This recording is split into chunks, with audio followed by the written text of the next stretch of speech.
Yo, it's Damu the Fudgemunk from Redefinition Records. I'm at Fat Beats. As you can see, the drum kit, we're about to go through some drum breaks, talk about some music. I mean, I got into beats and records. I was buying records first, beats. I mean, I really didn't have the understanding that I have now, but it was more so a progression, just buying records, making beats, and then the more I got into it, I understood where drums were coming from. I saw reoccurring themes, reoccurring sounds, and once I realized that they were coming from records, I just became obsessed with trying to find those records. I mean, I knew some drums, but it wasn't until I was in senior year of high school I met a guy by the name of Latif, who was down with digging in the crates. He had done a lot of stuff for Grand Poobah, Onyx, All City.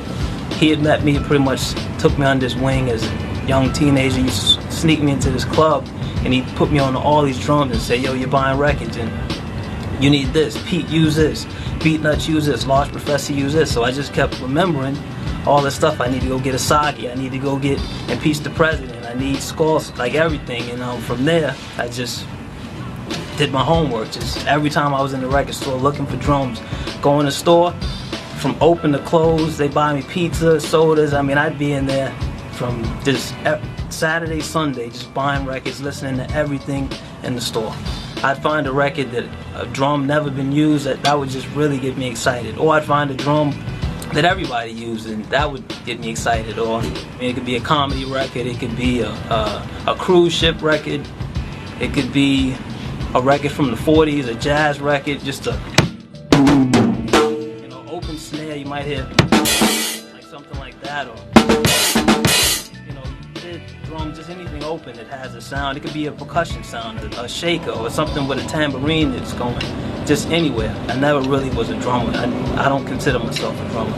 I dedicated my time to be a good producer. I wanted to be great at DJing, great at beat making, not drumming. And there are a lot of people that did the opposite to become great drummers, and I have not put in that work. I mean, I guess my passion is going out and finding the old drums and the records. Like me, I had my standards, my morals of what I won't sample and drums that I won't use, and how I acquire the drums and my source material.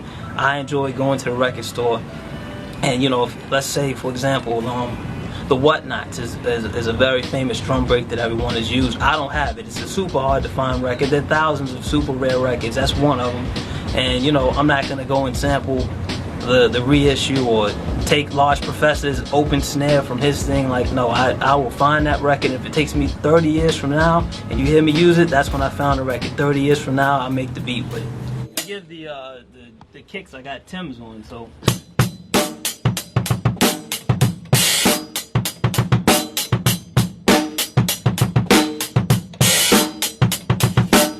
To get out of my life drum pattern, a staple groove for hip hop beats.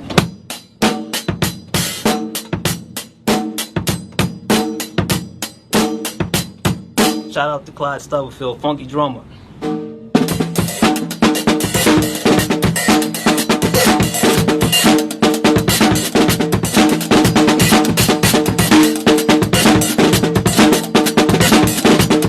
me give you a good one.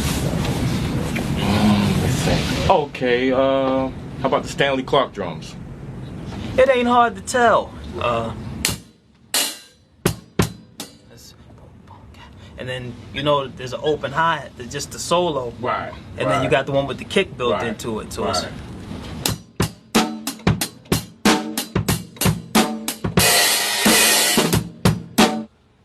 what else? God made me funky. Oh, okay.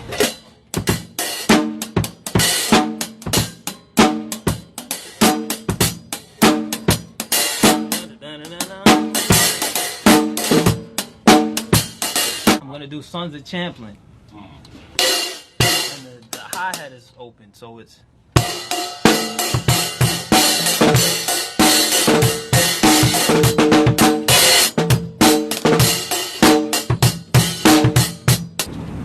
Fred Wesley into 5 stair steps.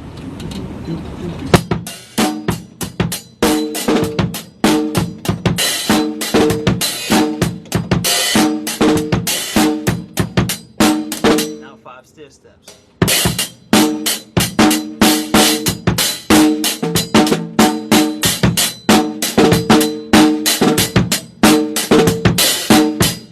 Take the money and run.